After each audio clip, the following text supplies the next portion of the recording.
नमस्कार, आप capital TV Bihar देख रहे हैं। मैं हूं आपके साथ समीक्षा तिवारी।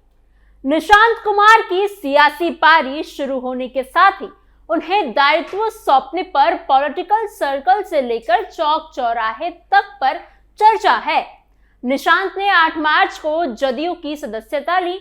इसके बाद से वो काफी सक्रिय नजर आ रहे हैं। बीते दिनों निशांत अपने पिता नीतीश की तरह अचानक जदयू दफ्तर पहुंचे और कार्यकर्ताओं से उन्होंने मुलाकात भी की। इससे पहले गुरुद्वारा जाकर मत्था टेका, मजार में टोपी पहनकर चादर चढ़ाई और इबादत की, महावीर मंदिर में जाकर पूजा अर्चना भी की। आज आपको हम स्पेशल स्टोरी में बताएंगे कि पार्टी के नेताओं से मिलना हो या आम लोगों के बीच जाना, उनकी बातें सुनना, निशांत किस तरह से अपने पिता नीतीश कुमार के नक्शे कदम पर ही चलते हुए दिखाई दे रहे हैं। पिता के नक्शे कदम पर बेटा, step by step politics. Bihar की राजनीति में इन दिनों एक नया नाम तेजी से उभरा, निशांत कुमार। लंबे समय तक सार्वजनिक जीवन से दूर रहने के बाद अब उनके सियासी कदम साफ साफ दिखाई देने लगे हैं।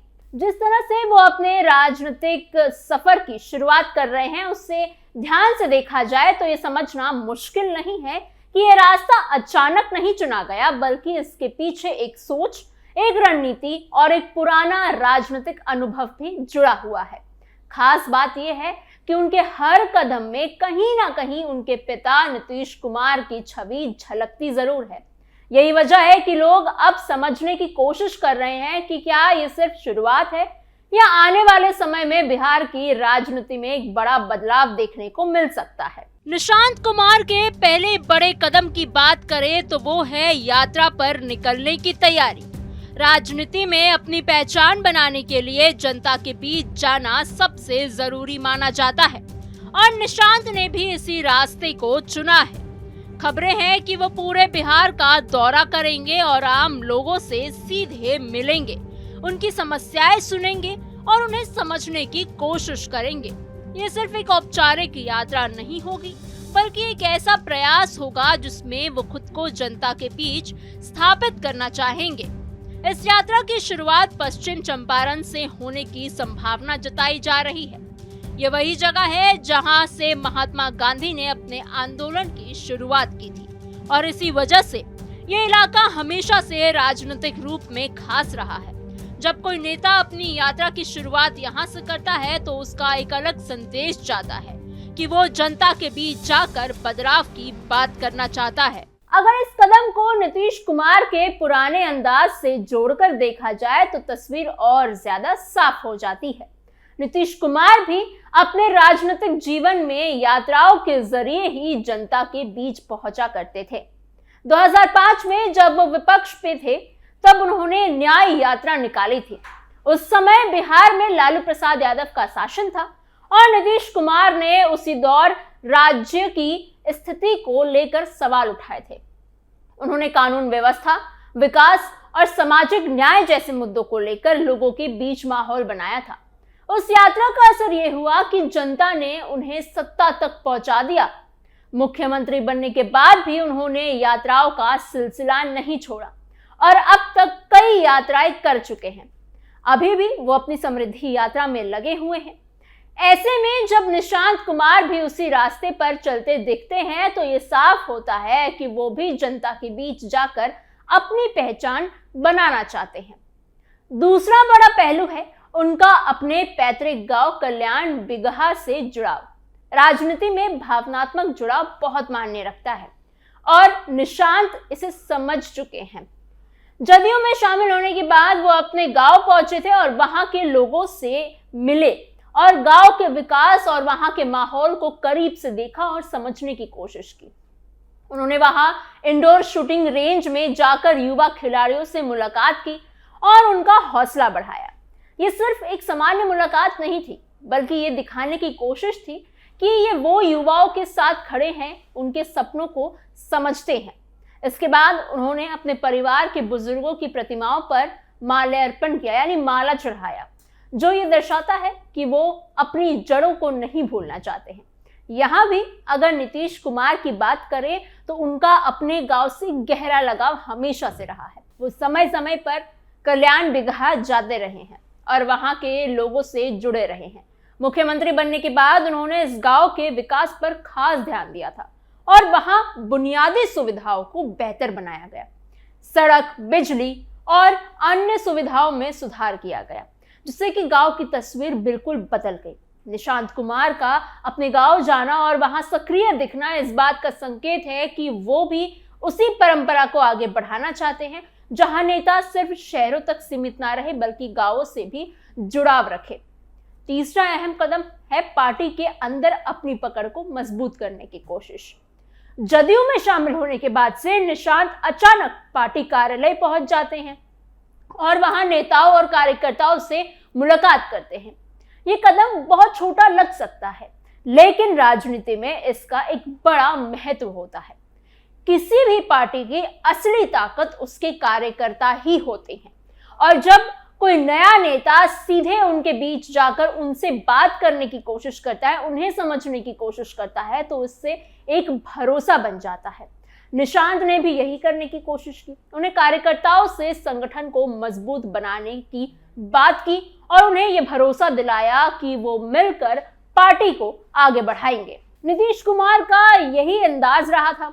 वो हमेशा पार्टी कार्यालय और कार्यकर्ताओं से जुड़े रहते थे, उनके बीच सक्रिय रहते थे। कई बार वो बिना किसी पूर्व सूचना के ही पार्टी कार्यालय में पहुंच जाते थे और वहां नेताओं से बातचीत करने लग जाते थे। इससे कार्यकर्ताओं में एक संदेश जाता था कि नेतृत्व उनके साथ खड़ा है।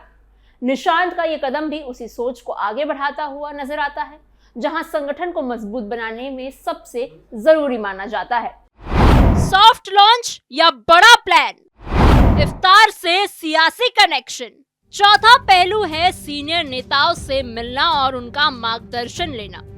राजनीति में अनुभव की बहुत अहम भूमिका होती है और निशांत कुमार ने इसे समझते हुए वरिष्ठ नेताओं से मुलाकात की। उन्होंने वशिष्ठ नारायण सिंह से उनके घर जाकर आशीर्वाद लिया और उनकी सेहत के बारे में भी जानकारी ली। ये सिर्फ एक औपचारिक मुलाकात नहीं थी, बल्कि ये दिखाने का प्रयास था कि वो अनुभव और सलाह को महत्व देते हैं। उन्होंने ये भी कहा कि ऐसे नेताओं का मार्गदर्शन उनके लिए प्रेरणा का स्रोत है। अगर नीतीश कुमार की बात करें तो उन्होंने भी अपने राजनीतिक सफर में हमेशा वरिष्ठ नेताओं का साथ लिया। जब वो मुख्यमंत्री बनने की तैयारी कर रहे थे, तब उन्होंने अटल बिहारी वाजपेयी और लाल कृष्ण आडवाणी जैसे बड़े नेताओं से मुलाकात की थी। उन बैठकों के बाद ही चुनावी रणनीति तय हुई थी। इसके अलावा उन्होंने शरद यादव और जॉर्ज फर्नांडिस जैसे नेताओं के साथ भी मिलकर संवाद बनाए रखा। इससे ये साफ होता है कि राजनीति में आगे बढ़ने के लिए अनुभव और सलाह दोनों जरूरी होते हैं और निशांत भी उसी रास्ते पर चलते दिखाई दे रहे हैं। पांचवा कदम है अपनी मां को श्रद्धांजलि देना और धार्मिक स्थलों पर जाना। जदयू में शामिल होने के बाद निशांत ने अपनी मां की याद में बनाए गए स्मृति स्थल पर जाकर उन्हें नमन किया। इसके बाद उन्होंने गुरुद्वारा, मंदिर और मजार जैसे अलग अलग धार्मिक स्थलों पर जाकर मत्था टेका। ये सिर्फ धार्मिक आस्था का मामला नहीं है, बल्कि ये एक सीधा सीधा संदेश भी है कि वो सभी धर्मों और समाज के हर वर्ग को साथ लेकर चलना चाहते हैं, सबकी रिस्पेक्ट करते हैं। आज की राजनीति में ये एक बहुत महत्वपूर्ण पहलू है, जहां नेता को हर वर्ग के लोगों से जुड़ना पड़ता है। नीतीश कुमार भी हमेशा से ही समावेशी सोच के लिए जाने जाते रहे। उन्होंने अपनी पत्नी की याद में स्मारक बनवाया और समय समय पर वहां जाकर वो श्रद्धांजलि देते ही रहते हैं। इसके अलावा वो अलग अलग धार्मिक कार्यक्रमों में भी शामिल होते हैं और समाज के हर वर्ग को जोड़ने की कोशिश करते रहते हैं। तभी जाके आज इतने बड़े नंबर में उनका वोट बैंक बना है। निशांत का ये कदम भी उसी सोच को आगे बढ़ाने का प्रयास माना जा सकता है। छठा और आखिरी पहलू है इफ्तार राजनीति। रमजान के महीने में निशांत कुमार अलग अलग नेताओं की इफ्तार पार्टी में शामिल होते हुए नजर आए। कभी वो चिराग पासवान के यहाँ दिखे तो कभी जितन राम मांझी के साथ। इन आयोजनों में वो पूरी तरह से शामिल होते दिखे, लोगों से मिले, हाथ मिलाया और बातचीत की। ये सिर्फ एक सामाजिक कार्यक्रम नहीं होता, बल्कि राजनीति में इसका एक अलग महत्व होता है।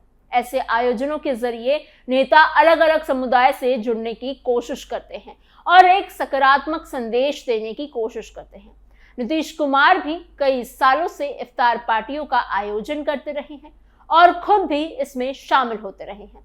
ये उनकी राजनीति का एक अहम हिस्सा रहा है, जहां वो सभी समुदायों के साथ संतुलन बनाकर चलते हैं। निशांत का भी उसी दिशा में कदम बढ़ाना ये दिखाता है कि राजनीति के इस पहलू को भी समझते हैं और उसे वो अपनाना चाहते हैं। अगर इन सभी पहलुओं को एक साथ जोड़कर देखा जाए तो ये साफ होता है कि निशांत कुमार का हर कदम सोच समझकर उठाया जा रहा है। वो सीधे बड़े बयान देने या आक्रामक राजनीति करने के बजाय धीरे धीरे अपनी जमीन मजबूत करने में लगे हुए हैं। जनता के बीच जाना, गांव से जुड़ाव दिखाना, कार्यकर्ताओं से मिलना और वरिष्ठ नेताओं की सलाह लेना और सामाजिक धार्मिक आयोजनों में भी शामिल होना, ये सब ऐसे कदम हैं जो किसी भी नेता की मजबूत नींव तैयार करते हैं। अब सवाल ये है कि क्या ये शुरुआत आगे चलकर उन्हें बिहार की राजनीति में एक मजबूत चेहरा बना पाएगा? इसका जवाब समय ही देगा, लेकिन फिलहाल इतना जरूर कहा जा सकता है कि निशांत कुमार ने जो रास्ता चुना है वो नया नहीं है, लेकिन आज भी उतना ही असरदार है।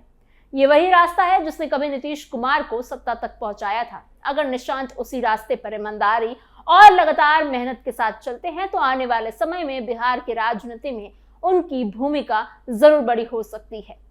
आपको हमारी खबर कैसी लगी हमें कमेंट बॉक्स में जरूर बताइएगा। ऐसी और खबरों के लिए बने रहिए कैपिटल टीवी बिहार के साथ।